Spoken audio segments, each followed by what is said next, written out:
सरकारी आंकड़े कहते हैं कि 4,000 से 10,000 लोगों की मौत हुई थी, पर एक इनडायरेक्ट फिगर है वो ये भी बताता है कि 1 लाख से ऊपर लोग मरे थे जस्ट बिकॉज वो हिंदू थे। मोहम्मद अली जिन्ना का ईगो हर्ट हो गया था। वो कांग्रेस और ब्रिटिश एम्पायर को सुनाना चाहते थे कि मुस्लिम्स अपना सेपरेट कंट्री चाहते हैं और वो धर्म के आधार पर उसको लेके रहेंगे ताकि उनको अपना वो देश मिले, वो राज्य मिले जहाँ पे वो नमाज पढ़ सकें, उनको हिंदुओं के साथ नहीं रहना। और एक बहुत बड़ा नारा लगाया गया कि लड़के लेंगे पाकिस्तान। हिंदू औरतों का, महिलाओं का रेप हुआ, उन्हें किडनैप किया गया, उन्हें गैंग रेप किया गया, उनके साथ दुर्व्यवहार हुआ, उनको मार दिया गया, बच्चों को उठा लिया गया, जला दिया गया, बुजुर्गों को तो पूछिए मत, लाशें नाले में मिली, गलियों में मिली, चील कौवे उन्हें खा रहे थे। इस टॉपिक पे अब फिल्म आ रही है देश के 79 ईयर्स ऑफ इंडिपेंडेंस के बाद। दोस्तों जी हाँ, मैं बात कर रहा हूँ कश्मीर फाइल्स के बाद आ रही विवेक अग्निहोत्री की film the Bengal files. Bengal का सच अब डिबंक होने वाला है, खुलने वाला है। और सबसे बड़ी बात, एक ऐसा हिडन जेम, एक ऐसा फ्रीडम फाइटर, इंडिया का, हिंदुओं का रक्षक, जिसे इतिहास ने, मीडिया ने, सबने छुपा के रखा, वो अब सामने आ रहा है। उनका नाम था गोविंद पाठक। लिब्रांडुओं के लिए एक और बर्नौल मोमेंट आने वाला है क्योंकि ताशकंद फाइल, कश्मीर फाइल्स के बाद अब खुलेगी बंगाल फाइल्स। दोस्तों, विवेक अग्निहोत्री की मच अवेटेड बंगाल फाइल्स का ट्रेलर जस्ट ड्रॉप हुआ है। आप पीछे देख सकते हो, स्क्रीन पे चल रहा होगा। मैं कॉपीराइट की वजह से पूरा दिखा नहीं सकता। ट्रेलर आ गया है और उसके सीन्स आपके रोंगटे खड़े कर देंगे। दोस्तों, ये फिल्म डायरेक्ट एक्शन डे पे बनी है और ये एक ऐसा सच है जो हमारी हिस्ट्री बुक में केवल 2 लाइन में पढ़ा दिया जाता है। ये बताया जाता है कि मुस्लिम लीग ने, मोहम्मद अली जिन्ना ने डायरेक्ट एक्शन डे की कॉल दी थी और मुसलमानों को कहा था कि एकजुट हो जाओ, एकत्रित हो जाओ। बड़े सिंपल वर्ड्स में, डिप्लोमेटिक वर्ड्स में समझा देते हैं, पर इसका असली सच कितना ही खौफनाक था ये कभी कोई नहीं बताता। उसके बाद सीधा नेक्स्ट लाइन आ जाती है कि नौखोली में और बंगाल के अलग अलग हिस्सों में कुछ रॉयट्स हुए थे और कुछ लोग मरे थे, पर उसकी पूरी तस्वीर हमसे आज तक छुपा के रखी गई थी, पर अब वो बाहर आ रही है। और अब कोई सच बाहर आ रहा है और वामपंथ, लिब्रांडू, वोक लोग ये ना कहें कि ये प्रोपेगेंडा है, ये किस तरह से मोदी मीडिया की फिल्म है, किस तरह से सरकार ने इसको ब्रेन वॉश करने के लिए फैलाया है, हेट फैलाने के लिए इस मूवी को बनाया है। तो ऐसे गाने, पोएम ये लोग गाएंगे। पर दोस्तों, बंगाल का सच उतना ही सच है जितना कश्मीर का सच था। दोस्तों, इस ट्रेलर में एक चीज़ सबसे अच्छी है कि एक हीरो, नेशनल हीरो जिन्हें हमें डिक्लेयर करना चाहिए था, वो हमारी किताबों से छुपे हुए थे और मीडिया भी कभी उनके बारे में इतना बात नहीं करती, पर इस ट्रेलर में उस शख्सियत को दिखाया गया है। और उस फ्रीडम फाइटर का, उस नेशनल हीरो का, उस हिंदू रक्षक का नाम है गोपाल मुखर्जी उर्फ गोपाल पाठक।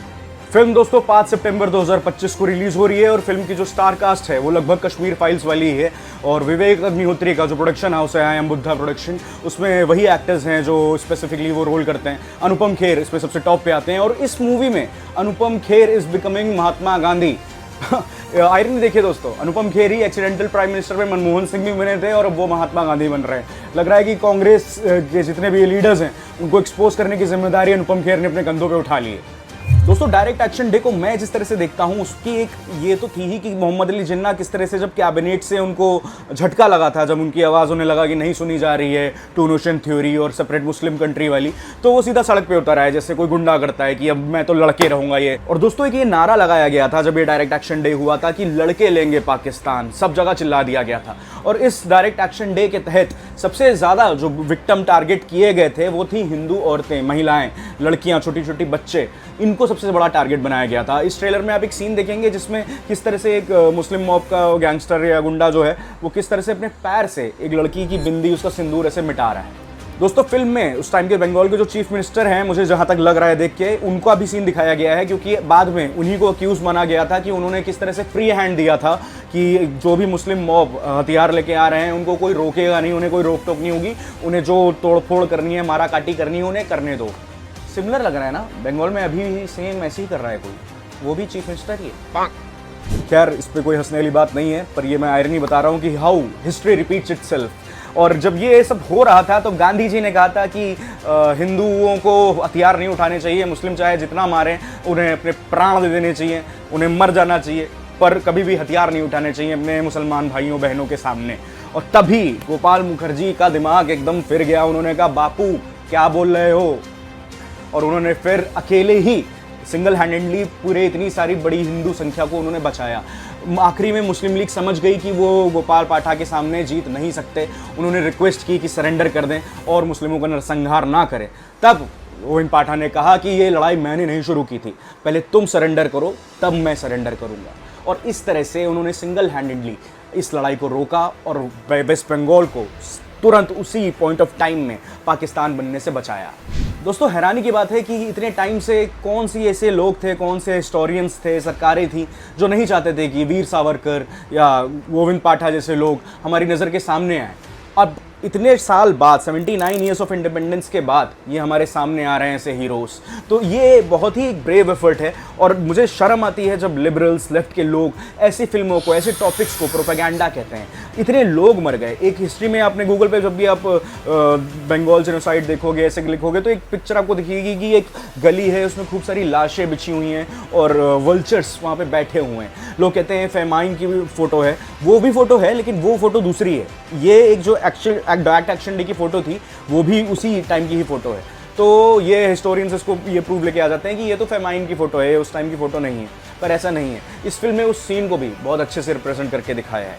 दोस्तों, ऐसी फिल्में बहुत कम बजट से बनती हैं और कई बार हो सकता है कि कई ज़्यादा बजट से भी बनी हो, मीडियोकर बजट से बनी हो, पर इनकी रेवेन्यू की उतनी एक्सपेक्टेशन नहीं लगा जाती, क्योंकि हम मिर्च मसाला, six pack app, bikini scenes या फिर आइटम सॉन्ग्स, ये सब देखने के लिए पिक्चर हॉल जाते हैं।